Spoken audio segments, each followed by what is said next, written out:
لقمان علیہ السلام کی 3 نصیحات کا ذکر فرمایا ہے۔ کل پہلی نصیحت جس کے حوالے سے ہم نے بات کی تھی وہ نماز ہے، اور نماز کے متعلق ہم جانتے ہیں کہ یہ پہلی امتوں پر بھی فرض رہی۔ یہ ایک ایسا عمل ہے کہ اللہ سبحانہ و تعالی نے اس نماز کے لیے، اس کی اہمیت کو بتانے کے لیے کتنی ہی مرتبہ قرآن کریم کے اندر احکامات نازل فرمائے۔ محمد الرسول اللہ صلی اللہ علیہ وسلم نے اپنی عملی زندگی سے اس بات کو ثابت کیا کہ اللہ کے ہاں اگر کوئی عمل اہمیت رکھتا ہے تو وہ نماز ہے۔ باقی اعمال کی لائن، ان کا نمبر وہ بعد میں آتا ہے۔ اگر سب سے پہلے بندے کے کسی عمل کی وقت ہے تو وہ نماز ہے۔ اگر نماز پوری ہے، نماز کے اوپر پابندی ہے، استقامت ہے، تو پھر اگلے کے سارے معاملات بھی آسان ہی ہیں۔ لیکن اگر نماز میں کجی ہے تو انسان کے نوافل کو دیکھا جائے گا۔ اگر نوافل موجود ہوئے تو نوافل کے ذریعے فرائض کی کمی پوری کر دی جائے گی۔ لیکن اگر ایسا بھی نہ ہوا تو رسول اللہ صلی اللہ علیہ وسلم فرماتے ہیں پھر بندے کی پکڑ کر لی جائے گی، پھر اس کے ایک ایک عمل کا اس سے حساب لیا جائے گا، کیونکہ یہ نماز ایک ایسا عمل ہے کہ جس کے متعلق ہم عبداللہ بن مسعود رضی اللہ عنہ کا وہ مشہور قول پڑھ چکے ہیں کہ من سرہ ان یلقى اللہ عز وجل غدا مسلما فلیحافظ علی ہؤلاء الصلوات الخمس، جو کل قیامت کے دن حالت اسلام میں اللہ سے ملاقات کرنا چاہتا ہے تو وہ 5 نمازوں کی حفاظت کرے، کیونکہ 5 نمازوں کی حفاظت کرنا ہدایت کے راستوں میں سے ایک راستہ ہے، اور اللہ رب العالمین نے اپنے نبی کے لیے ہدایت کے تمام راستے واضح کر دیے، اور محمد الرسول اللہ صلی اللہ علیہ وسلم نے اپنی زندگی سے تم لوگوں کے لیے یہ بات ثابت کر دی کہ ہدایت کا راستہ صرف نماز کا راستہ ہے، اور نماز جب تم اپنے گھروں میں ادا کرو گے لَتَرَكْتُمْ سُنَّةَ نَبِيِّكُمْ، تو تم اپنے نبی کی سنت کو چھوڑ بیٹھو گے، اور جب تم اپنے نبی کی سنت کو چھوڑ بیٹھو گے لَضَلَلْتُمْ، تو گمراہی تمہارا مقدر بنے گی، پھر تم گمراہیوں میں پڑ جاؤ گے، اور جب تم گمراہ ہو جاؤ گے تو پھر ایک دوسرے پر کفر کے فتوے بھی لگاؤ گے، اور وہی کیفیت اللہ سبحانہ و تعالی ارشاد فرماتے ہیں سورہ مریم کے اندر کہ ہم نے آدم کو، نوح کو، ابراہیم کو بڑی بڑی بہترین اولاد عطا فرمائی، ان کی ذریت میں، ان کی نسلوں میں، ان کی امتوں میں ہم نے ایسے لوگ پیدا کر دیے کہ اذا تتلی علیہم آیات الرحمن خروا سجدا وبکیا، جب آپ دیکھتے ان کو کہ ان پر اللہ کی آیات تلاوت کی جاتی ہیں وہ روتے ہوئے سجدے میں گر پڑتے، وہ رحمان کے لیے روتے، سجدہ کرتے۔ فخلف من بعدہم خلف، لیکن ایسے اچھے لوگوں کے بعد ان کی بعد کے آنے والی نسلیں بڑی ناخلف نکلی، بڑی بری نکلی۔ یہ کون لوگ تھے جو برے نکلے؟ اللہ فرماتے اضاعوا الصلاۃ، ان کی سب سے پہلی اور آخری جو بدترین ان کی بدی تھی وہ یہ تھا کہ انہوں نے نماز کو ضائع کر دیا، اور نماز کو ضائع کرنا اور نماز کو ادا کرنا اس میں بڑا فرق ہے۔ ایک بندہ نماز ادا کرتا ہے، پڑھتا بھی ہے، لیکن پھر بھی وہ نماز کو ضائع کر رہا ہے، اور ایک بندہ وہ ہے جو نماز ادا کرتا ہے اور وہ اپنی نماز کی حفاظت کرتا ہے۔ دونوں میں زمین اور آسمان کا فرق ہے۔ اللہ سے دعا کرتے ہیں کہ اللہ ہمیں آج اس فرق کو سمجھنے کی توفیق عطا فرمائے۔ اضاعوا الصلاۃ، ہمارا آج کا موضوع یہ رہے گا کہ نماز کے قائم کرنے والے، نماز کے ادا کرنے والے میں کیا فرق ہے۔ ایک وہ شخص ہے جو اللہ کے اس حکم کو سمجھ کر کہ نماز قائم کرو وہ نماز قائم کرتا ہے، اور دوسرا وہ ہے جو نماز پڑھتا ہے۔ ان دونوں میں فرق کیا ہے، اور اللہ سبحانہ و تعالی نے قرآن میں یہ لفظ کیوں استعمال فرمایا کہ اضاعوا الصلاۃ، انہوں نے نماز کو ضائع کر دیا۔ یہ گویا ایسے ہی ہے کہ ایک انسان اپنا پورا سیٹ اپ تیار کرے، اپنے بزنس میں انویسٹمنٹ کرے، پوری محنت کرے، دن رات ایک کر دے، اور جب اس کی دکان، اس کا پلازا، اس کی جگہ وہ پوری بند سنور کر تیار ہو جائے تو وہ اپنے ہاتھوں سے اس کی تباہی اور باہی کے انداز کرنے لگے کہ خود بخود ہی اس سے غافل ہو بیٹھے۔ وہ اپنی دکان پر تو روزانہ جاتا ہے لیکن گاہکوں کے ساتھ اس کے رویے درست نہیں ہیں۔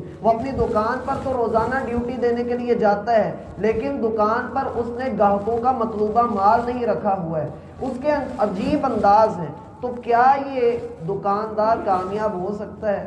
میرے خیال سے تو کبھی بھی کامیاب نہیں ہو سکتا، کہ اس نے اپنی زبان کے ذریعے اپنے گاہکوں کو اپنے آپ سے دور کیا، اس نے جو اتنی انویسٹمنٹ کی، جو اتنا پیسہ لگایا، وہ بھی اس کے کسی کام نہ آیا۔ بالکل ایسے ہی اگر انسان اللہ سبحانہ و تعالیٰ کے در پہ آنے کے لیے اپنا پیسہ بھی اللہ کے راستے میں خرچ کرے، پھر اپنی دکان چھوڑ کر مسجد میں آ کر وضو بھی کرے، پھر نماز کے لیے اللہ کے سامنے کھڑا بھی ہو، اللہ کے سامنے جھک بھی جائے، نوافل بھی ادا کر لے، سارا کچھ کر لے، لیکن اس کا کھانا پینا ہی حرام کا ہے، تو گویا اس نے اپنی نماز کو ضائع کر لیا۔ اور وہ شخص جو نماز ادا کرتا ہے، حلال کھاتا ہے، اچھا پہنتا ہے، اللہ سبحانہ و تعالیٰ کی اطاعت کرتا ہے، لیکن جیسے ہی وہ مسجد سے باہر نکلتا ہے وہ جھوٹ بھی بولتا ہے، وہ فراڈ بھی کرتا ہے، وہ دھوکہ بازیاں بھی کرتا ہے، تو اللہ سبحانہ و تعالیٰ فرماتے ہیں فَخَلَفَ مِن بَعْدِهِمْ خَلْفٌ أَضَاعُوا الصَّلَاةَ، انہوں نے نماز کو ضائع کر دیا۔ سوال یہ اٹھتا ہے اے اللہ نماز کیسے ضائع ہوئی؟ اور میں نے آپ کو یہ مثال بھی دی، ہو سکتا ہے آپ کہیں اپنی اس بات کی دلیل دو کہ کیسے ہو سکتا ہے۔ اس لیے اللہ رب العالمین نے بالکل ساتھ ہی اسی سورہ مریم کے اندر یہ بات ارشاد فرمائی کہ وَاتَّبَعُوا الشَّهَوَاتِ، نماز ضائع کرنے کا سبب کیا تھا؟ کہ انہوں نے اپنی شہوات کو، اپنی خواہشات کو اپنا معبود بنا لیا تھا۔ وہ اپنی خواہشات کے پیچھے چلنا شروع کر چکے تھے، ان کو اپنی خواہشات کے علاوہ کچھ اور نظر ہی نہیں آتا تھا۔ وہ یہ سمجھتے تھے کہ شاید نماز مسجد کی حد تک محدود ہے، نماز مسجد کی چار دیواری کے اندر ہے، اللہ سے باتیں بس مسجد کی چار دیواری کے اندر ہیں، اللہ کے ساتھ رابطہ ہوتا ہے تو مسجد کے اندر ہوتا ہے، مسجد سے باہر نکل جاؤ تو کاروبار میں مجبوریاں ہوتی ہیں، کاروبار میں لاگت بازیاں ہوتی ہیں، تو سب کو دیکھ کر چلنا پڑتا ہے، اس لیے اتنے چھوٹے موٹے کی خیر ہے، اللہ بڑا غفور الرحیم ہے۔ اللہ فرماتے ہیں وَاتَّبَعُوا الشَّهَوَاتِ، انہوں نے اپنی خواہشات کی پیروی کر دی۔ اب یہ خواہشات کہاں سے آ گئی؟ ان کو اللہ سبحانہ و تعالیٰ نے کیا قرار دیا ہے؟ ذرا سورہ آل عمران اس کی ابتدائی آیات کا مطالعہ کیجئے۔ اللہ سبحانہ و تعالیٰ وہاں پر ارشاد فرماتے ہیں کہ زُيِّنَ لِلنَّاسِ حُبُّ الشَّهَوَاتِ، انسانوں کے دلوں میں، ہر انسان کے دل میں مزین کر دیا گیا ہے، ہر انسان کے دل میں یہ بات ڈال دی گئی ہے کہ حب الشہوات من النساء، انسان کے دل میں سب سے پہلے جس چیز کی محبت آتی ہے وہ یہ کہ اس کا نفس جو چاہتا ہے وہ کرے۔ اور ہم جانتے ہیں کہ نماز انسان کو بے حیائی سے اور برے کاموں سے روکتی ہے، اور ہم نے یہ بات پڑھ رکھی ہے کہ جب یہ برے کاموں سے اور بے حیائی سے روکتی ہے، گویا یہ گناہوں کی زندگی کی طرف جانے میں ایک بیڑی ہے جو پاؤں میں پڑ جاتی ہے اور انسان کو شرم حیا دلاتی رہتی ہے کہ تو اللہ کے سامنے سر بھی جھکاتا ہے اور گناہوں کے کاموں کی طرف بھی جا رہا ہے۔ تو کیا ہے؟ تو اصل میں لوگوں نے کیا کیا؟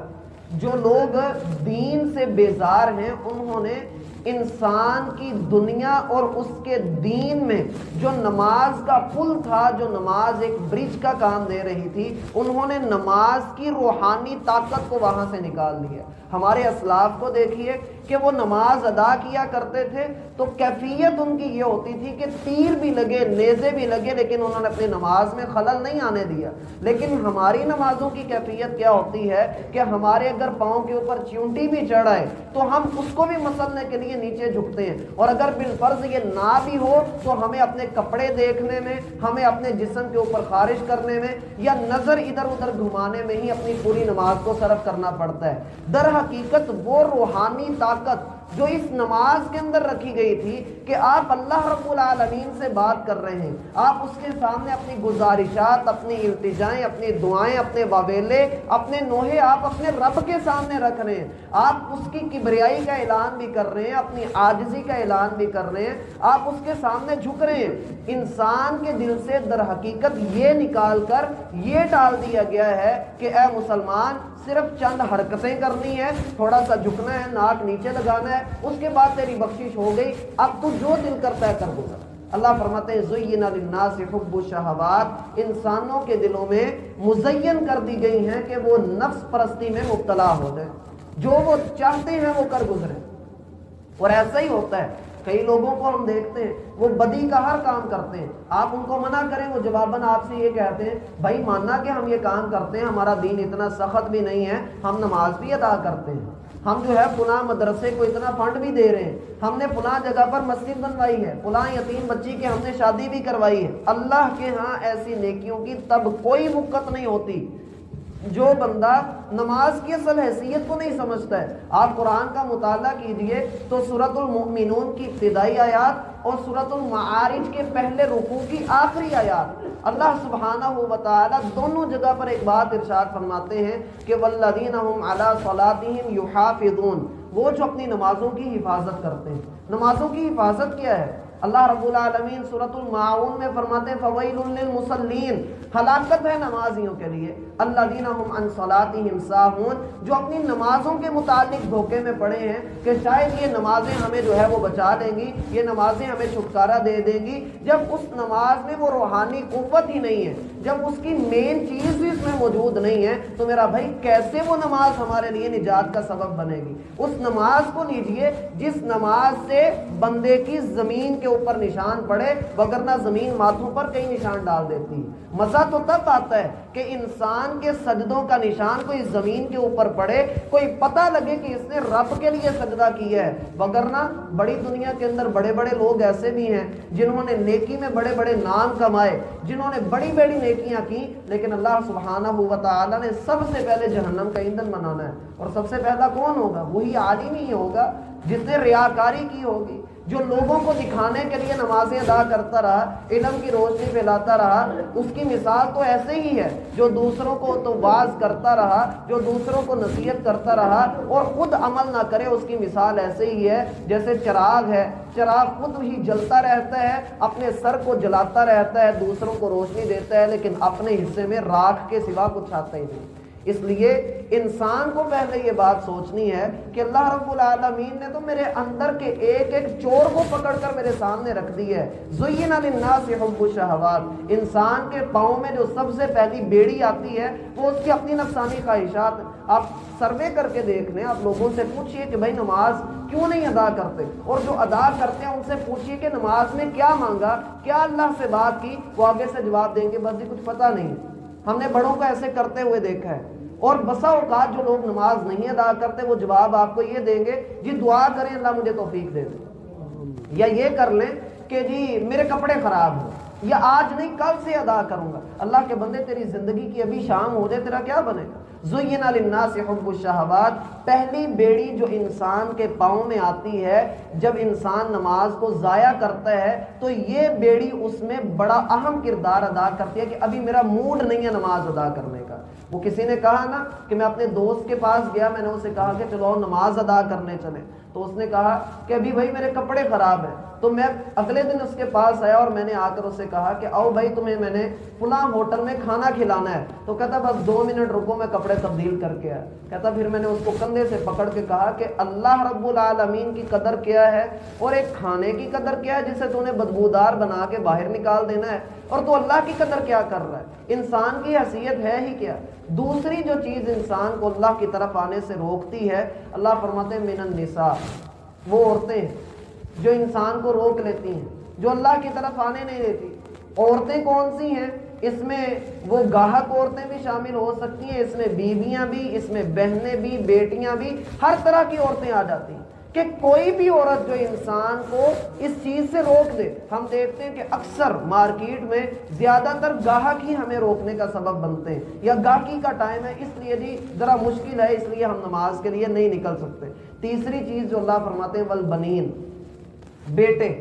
جو انسان کی راستے میں رکاوٹ بنتے ہیں، اللہ اور اس کے درمیان حائل ہو جاتے ہیں۔ وہ کیوں حائل ہوتے ہیں؟ صرف اس لیے کہ میرے بیٹوں نے زمانے کی گرم ٹھنڈی ہوا کو بھی دیکھا نہیں ہے، تو ان کو وہ گرم ٹھنڈی ہوا لگے نا تو میں ان کے اوپر سایہ بند کر رہا ہوں۔ میرا بھائی آپ سایہ ہیں، اللہ آپ کو سلامت رکھے، آپ کی اولاد کو بھی سلامت رکھے، لیکن اللہ رب العالمین جو قائم ہے، جو زندہ کرنے والا ہے، جو رازق ہے، اس کا حق سب سے پہلے، وہ آپ کے بچوں کا بھی رازق ہے۔ جیسے کہ اللہ فرماتے ہیں نحن نرزقکم وإیاہم، ہم تمہیں بھی رزق دیتے ہیں، ہم ان کو بھی دینے والے ہیں، ہم بھول جانے والے نہیں ہیں۔ ما کان ربک نسیا، تیرا رب بھولنے والا نہیں ہے، اس نے رزق کا ذمہ اپنے پاس رکھا ہے۔ چوتھی چیز جو انسان کو اللہ کے پاس آنے سے روکتی ہے وہ ہے والقناطیر المقنطرہ من الذهب والفضہ،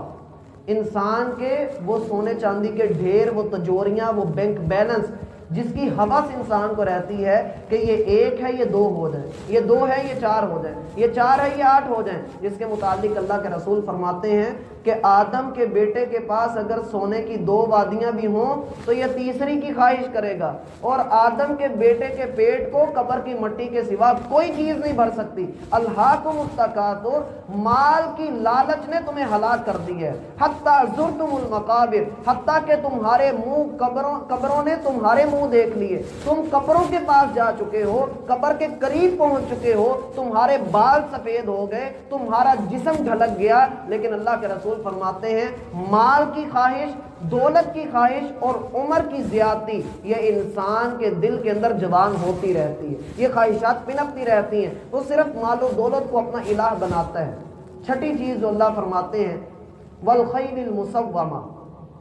انسان کی گاڑیاں، انسان کی سواریاں، سواری اچھی ہونی چاہیے، لباس اچھا ہونا چاہیے، میرا لائف سٹینڈرڈ اچھا ہونا چاہیے، میں لوگوں میں جاؤں تو لوگوں کو پتہ لگے کہ اس نے فلاں برانڈ کا سوٹ پہنا ہوا ہے، فلاں چیز کی یہ گھڑی ہے، فلاں انداز ہے، یہ ہے وہ ہے، اس کی جو رکھ رکھا ہوا ہے، اس کا بناؤ، اس کا سنوار، یہ بڑا اچھا ہونا چاہیے۔ والانعام والحرث، اس کو اپنی پراپرٹی سے بڑی محبت ہے۔ چھٹی چیز جو اللہ فرماتے ہیں والحرث، کہ اس کو اپنی پراپرٹی سے بڑی محبت ہے۔ اللہ فرماتے ہیں ذالک متاع الحیات الدنیا، یہ تمہاری دنیا کا سامان ہے، یہ سارے کا سارا تمہاری دنیا کا سامان، یہ ختم ہونے والا ہے۔ تمہاری آنکھیں ادھر بند ہوئیں، ادھر تمہاری جائیداد کے بٹوارے شروع۔ واللہ عندہ حسن المآب، لیکن اگر کوئی ٹھکانہ ہے تو وہ رب کے پاس ہے۔ اے محمد آپ ان سے کہیے اَأُنَبِّئُكُم بِخَيْرٍ مِّن ذَلِكُم، تمہیں ان 6 چیزوں کے بدلے ذرا بہتر کی طرف رہنمائی نہ کروں؟ اللہ پوچھتے ہیں، ان سے پوچھئے اَأُنَبِّئُكُم، کیا تمہیں بتاؤں، بِخَيْرٍ مِّن ذَلِكُم، اس چیز سے بھی بہتر، یہ 6 چیزیں تمہارے پاس ہیں، اے اللہ اس سے بڑھ کر بہتر کیا ہوگا؟ اے پوچھئے ان سے محمد صلی اللہ علیہ وسلم ان 6 چیزوں سے بڑھ کر بہترین بات کی طرف، بہترین چیز کی طرف جس میں فائدہ ہی فائدہ ہے۔ یہ تو دنیا کا سامان ہے، ہم آئیے آپ کو اس سے بھی بڑھ کر فائدے کی خبر دیتے ہیں۔ للذین اتقوا، اللہ فرماتے ہیں ان لوگوں کے لیے جنہوں نے تقوی اختیار کیا، عند ربہم، اپنے رب کے ہاں، جو اللہ سے ڈر گئے، جنہوں نے ان 6 چیزوں کو بیڑی نہیں بننے دیا، جنات تجری من تحتها الانہار، پہلا انعام ان کا یہ ہوگا کہ اللہ سبحانہ و تعالی ان کو وہ جنتیں اور باغات عطا کریں گے جن کے دامن میں نہریں بہتی ہیں، جنات تجری من تحتها الانہار خالدین فیہا، ہمیشہ ہمیشہ کے لیے وہاں پر رہیں گے۔ وَأَزْوَاجٌ مُطَهَّرَةٌ، دوسرا انعام ہم ان کو یہ دیں گے کہ پاکیزہ بیویاں ہوں گی، ان کے جوڑے پاکیزہ بیویاں ہوں گی، ان کو پاک باز بیویاں ملیں گی۔ اور تیسرا انعام کیا ہوگا، وَرِضْوَانٌ مِّنَ اللَّهِ، جنت بھی اس کے سامنے ہیج کہ اللہ کی رضا ہمیشہ ہمیشہ کی، انسان سے اللہ رب العالمین راضی ہو جائے گا، لیکن یاد رکھنا اللہ بصیر بالعباد، اللہ بندے کی ایک ایک حرکت کو دیکھنے والا ہے۔ یہ 6 چیزیں، اور اس کے مقابلے میں اللہ کا 3 چیزیں ذکر کرنا، اللہ نے 6 چیزوں کے مقابلے میں 3 چیزیں کیوں رکھیں؟ اس لیے رکھیں کہ تمہارے پاس زیادہ ہے تو وہ اللہ کی نظر میں تھوڑا ہے، اور جو رب کے پاس ہے وہ تمہاری نظر میں تھوڑا ہے لیکن تمہاری 6 چیزوں سے بہت بڑھ کر ہے، اس بات کو تم بھی مانتے ہو۔ اس لحاظ سے جو لوگ ان 6 چیزوں کو اپنی بیڑی بنا لیتے ہیں وہ در حقیقت نماز کو بھی ضائع کرتے ہیں، وہ اپنی خواہشات نفس کے پیچھے بھی چلتے ہیں۔ اس لیے اللہ کی توحید کے بعد حقوق میں جو سب سے پہلی بات آتی ہے وہ والدین کی، اور نیکی کے حوالے سے بات آتی ہے تو آخرت کی،